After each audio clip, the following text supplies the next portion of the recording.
Hey guys, Passport Bro Visuals, back at it with another one.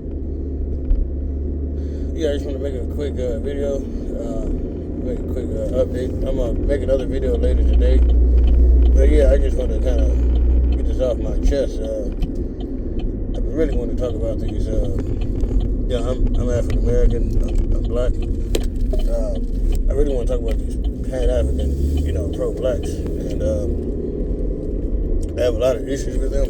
And, when I make the next video, basically the main topic of that video is basically going to be about, how,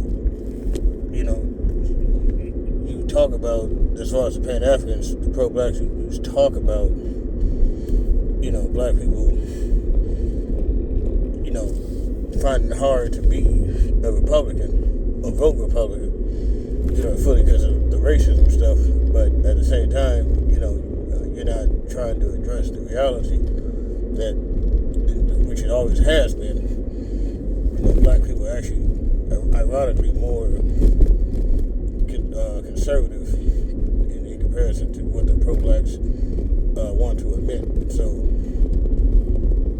that's basically what I wanted to, touch bases on, pretty much, and how I think a lot of that's kind of hypocritical, and it's detrimental to whatever the Pan-African pro-black, cause is, basically, and how they're pretty much the same thing that Malcolm X talked about, in regards to the Democrats, because the pro-blacks, as much as they want to, they can't separate themselves from the liberals, from what Malcolm X talked about. They really can't. That's really what's been that rift, really, since the 60s, well, the 70s, 60s and 70s. So that's really been that rift, and that's why a lot of black people, in black comedy, have always made jokes about the pro-blacks. And it's not that we don't believe in some of these things that they're talking about. It's just you're not constructive or productive, for one, and two, you're not really trying to build en masse. You're just looking at, see, this guy's a Tom or Uncle Tom or something like that. You don't really care for the people, and these other people call him an N-word or something like that, and you're just using these little things as an excuse, but the thing that the hypocrisy of that, and which is what we've gotten away from, is the fact that, like, our grandparents' generation, they kind of messed us up, because that generation is the pro-black Pan-African, well, the civil rights generation. Our great-grandparents, which would be our grandparents' parents, that generation and forward, despite segregation, they got it right. And that's what I want to touch bases on, and how our grandparents' generation, the civil rights generation, got it kind of all messed up for the later generation, their kids, which would be our parents, us, the grandchildren, and so forth. And it's really just become a culture of complainers and really wanting to be accepted, because that was the ultimate goal, was just to be accepted,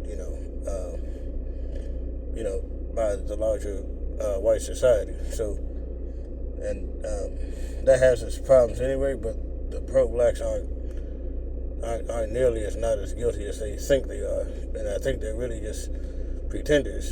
They complain about these sort of times and what they're doing, how blacks can't fully vote Republican and whatnot, but in the same breath, you complain about them not donating to you, and you're really just not doing anything yourself. It's just a market.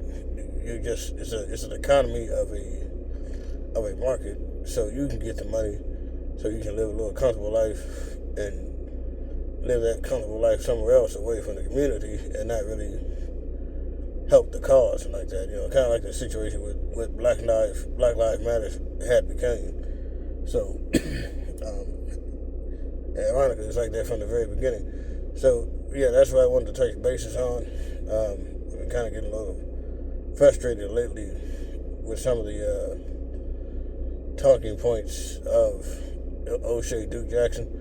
I do think there's a lot of problems too on the black conservative side, but I think the problem with the pro-blacks and Pan-Africans, they know the truth that they're hiding behind this coon term and all that sort of stuff based off the fact that you're afraid of the truth.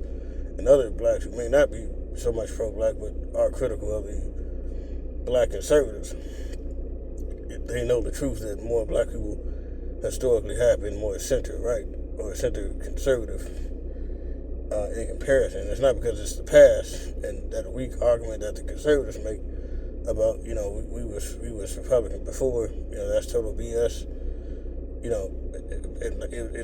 That's not really what the argument was. The argument really is black people were conservative, or more conservative,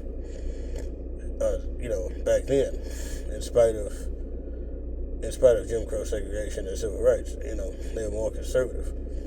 It just, the ideology switched due to racism, and I do think we kind of gotten soft in regards to dealing with racism since integration, and how I think that's a big problem right there. I think we've gotten soft, and I don't think we're doing enough to work together as a group. Work together as a group like we're supposed to, in spite of the racism. And I think it all links back to civil rights. But yeah, I'm gonna talk about that. I do know about the situation with Anton Daniels. I do follow him and Oshay. We'll talk about those too. And I think there's a lot of problems that need to be addressed with that on both sides. Because neither side don't really have the answer either. Because clearly us blacks at the same time on the conservative side, even with the conservatives, don't fully want to be what that is. And that's, tied to the African, tied to our history. That we can't fully be that like other groups. Other groups, they can be colonized, but there's a resistance to us.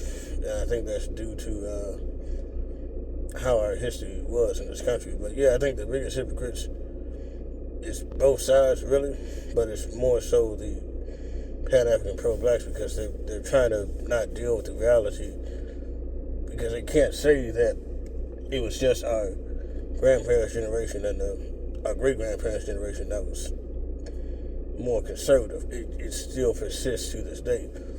In the country in general, historically, and that includes us, like I said, in spite of racism, have been more conservative, more center-right. So, but yeah, I'm gonna touch bases on that later. So this is my video on it. I'll catch you guys on the next one.